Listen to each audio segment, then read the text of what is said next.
أعوذ بالله من الشيطان الرجيم.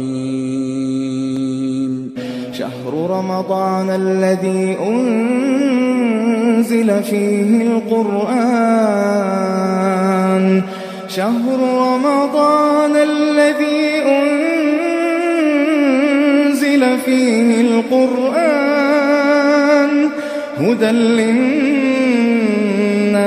وبينات من الهدى والفرقان فمن شهد منكم الشهر فليصمه ومن كان مريضا أو على سفر فعدة من أيام أخر يريد الله بكم اليسر ولا يريد بكم العسر